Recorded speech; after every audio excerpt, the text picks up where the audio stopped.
আজেল উম্মা খাসফুন মাসখুন কাজফুন, আমার উম্মাতে তিনটি বিপদ নেমে আসবে তিনটি পাপের কারণে। এই ছেলে, কারো গায়ে হাত দিবে না, এক খেয়ালে চেয়ে থাকো তো, অতীব গুরুত্বপূর্ণ হাদিস। আমার উম্মতের উপরে নেমে আসবে তিনটি বিপদ তিনটি পাপের কারণে। এক, ভূমিকম্প হবে। দুই, আকার আকৃতি পরিবর্তন হবে। সন্ধ্যায় ছিল মানুষ, সকালে হবে শোর বানর। তিন, সব ধরনের সমস্যা নেমে আসবে। জমির দাম 1 লক্ষ টাকা, রেজিস্ট্রিও 1 লক্ষ টাকা গো। এ কোন ধরনের বিপদ? তারপরে জানুয়ারিতে দ্রব্যমূল্য যা ছিল, তরি তরকারি চাউল গোস্ত সব মিলে, এখন নভেম্বরে এসে প্রায় ডবল। সবচেয়ে অবাক, জমির মূল্য যা, রেজিস্ট্রিও প্রায় তাই। সব ধরনের সমস্যা নেমে আসবে। মসজিদে মারামারি লেগে গেছে, মাদ্রাসায় মারামারি লেগেছে, রাস্তাঘাটে মারামারি, সব জায়গাতে হয়েছে, কেউ কাউকে মানে না। 1 মিনিট আমার দিকে দেখেন, আল্লাহ নবী বলছেন, আবু মুসা কাইফা বিকুম জামানিন, তোমাদের কি হবে, যুগের কি হবে। আবু মুসা, তোমাদের কি হবে, যুগের কি হবে। তোমাদের কি হবে, যুগের কি হবে। যখন সবাই হবে আগাছা, যখন সবাই হবে গরু ছাগলের মতো, পশু প্রাণীর মতো, তখন তোমাদের কি হবে, যুগের কি হবে। তোমাদের কি হবে, যুগের কি হবে। আমানতদারি থাকবে না, সবাই আত্মসাৎ করবে, তখন তোমাদের কি হবে, যুগের কি হবে। তোমাদের কি হবে, যুগের কি হবে। শোনো শোনো আবু মুসা, মতবিরোধ এইভাবে বেড়ে যাবে, কেউ কাউকে মানবে না। আমার হাতের দিকে দেখেন, আল্লাহ রাসূল দেখাচ্ছেন, আঙ্গুলের ভিতরে আঙ্গুল ঢুকে গেল, যেমন মতবিরোধ বেড়ে যাবে তেমন, কেউ কাউকে মানবে না।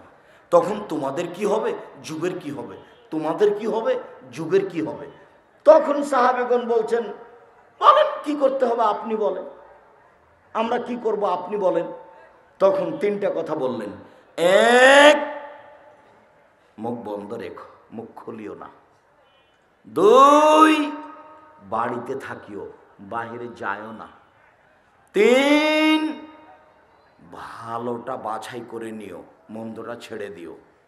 আচ্ছা আল্লাহ রাসূল, একটা কথা বলেন তো, আপনি যে বললেন যে বাড়িতে থাকো, তো সমাজে এমন মারামারি বেড়েছে যে আমি বাড়িতে আছি, বাহিরেই যাইনি, ওরা দলীয় চাপে আমার বাড়িতে এসে মেরে গেল, আমি কি করব? কথা বোঝা গেল না? 3টা উত্তর দিয়েছে। যখন বললেন যে কি করব বলেন, কয়টা উত্তর দিয়েছে? এক কি আছে, মুখ বন্ধ রাখতে হবে, কথা বলা যাবে না, কথা বললেই মারবে ও, এই কথা বললেই মারবে। 2, বাড়িতে থাকতে হবে, বাইরে যাওয়া হবে না। 3, ভালো যেটা সেটা নিতে হবে, খারাপটা ছেড়ে দিতে হবে। তখন আল্লাহ রাসূলকে সাহাবী বলছেন, আচ্ছা ঠিক আছে, আপনার কথা মেনে নিলাম, তো দলীয় চাপে যদি আমাকে বাড়িতে মেরে যায় তাহলে কি করব, এইটার উত্তর কি? তখন আল্লাহ রাসূল বলছেন, শোনো শোনো শোনো, আদমের 2 ছেলের ভালোটার মতো হইও। তখন আদমের 2 ছেলের ভালোটার মতো হইও।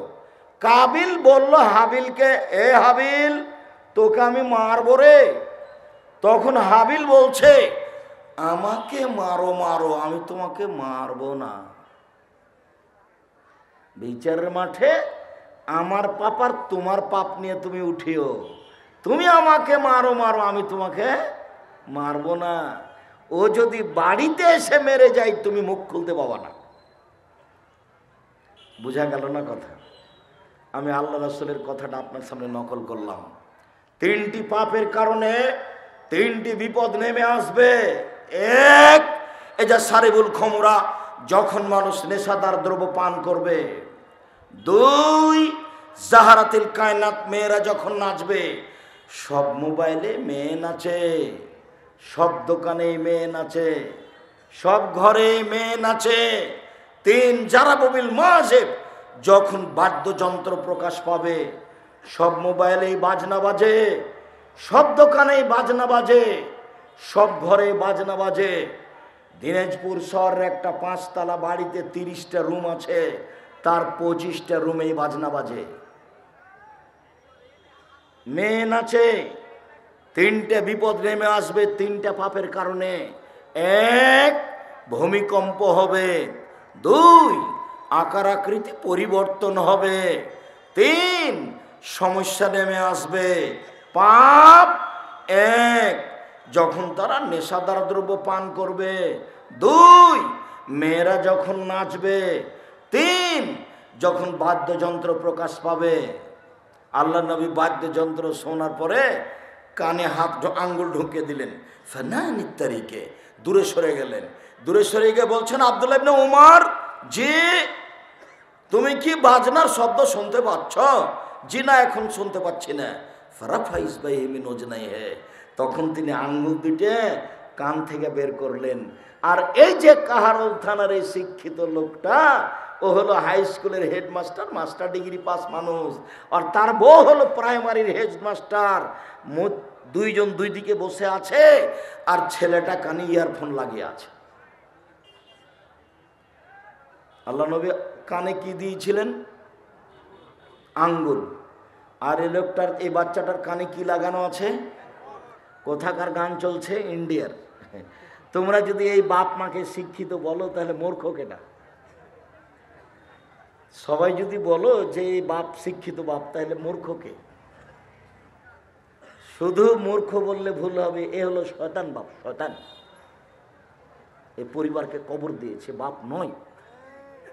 কেমনে তার ছেলে তার চোখের সামনে এভাবে অন্যায় করতে পারে? যে সম্মানিত দিনী ভাই বোন, আলোচনার শেষে চলে আসলাম। তারা হয়ে যাবে বানর, তারা হয়ে যাবে সরাই ছেলে। আলোচনার শেষে চলে আসলাম মানে কি তোমাকে উঠতে বললাম? আমি তোমার জন্য একটা বিরক্তি কমে আমরা আলোচনা এখানে অর্ধেক রাখলাম। আল্লাহর নবী বললেন, ওরা সকালে বানর হয়ে যাবে, ওরা শোর হয়ে যাবে। এই কথাটা একটু খেয়াল করে শোনেন। ওরা শোর কেন হবে, বানর কেন হবে? ওরা কেন হবে না কুকুর? ওরা কেন হবে না সাপ ব্যাং? ওরা কেন হবে শোর? ওরা কেন হবে বানর? আল্লাহ নবী কেন বললেন ওরা হয়ে যাবে শোর, ওরা হয়ে যাবে বানর? পৃথিবীতে একটাই প্রাণী সবচেয়ে বেশি অনুকরণ করতে পারে, সেটা কি? বানর। অনুকরণ করতে পারে। যেদিন মুসলমান অনুকরণ করবে ইহুদি খ্রিস্টানের, সেদিন এরা হয়ে যাবে শোর, এরা হয়ে যাবে বানর। ছেলেটার গায়ে আছে গেঞ্জি, পিছন দিকে লেখা আছে 10, সংখ্যা 10। এমন ভাবে বড় করে সংখ্যা 10 লেখা আছে যে পিছনে যে নামাজ পড়ছে খালি ওর 10 দেখতে দেখতে শেষ। এর নাম অনুকরণ। এরাই হয়ে যাবে শোর, এরাই হয়ে যাবে বানর। আচ্ছা আব্দুর রাজ্জাক সাহেব, অনুকরণের জন্য বানর, শোর কেন?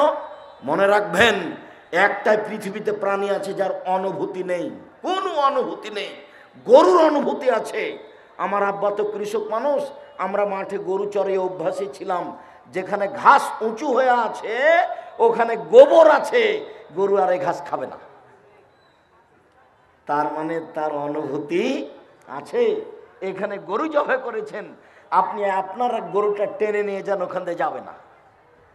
তার অনুভূতি কাজ করে।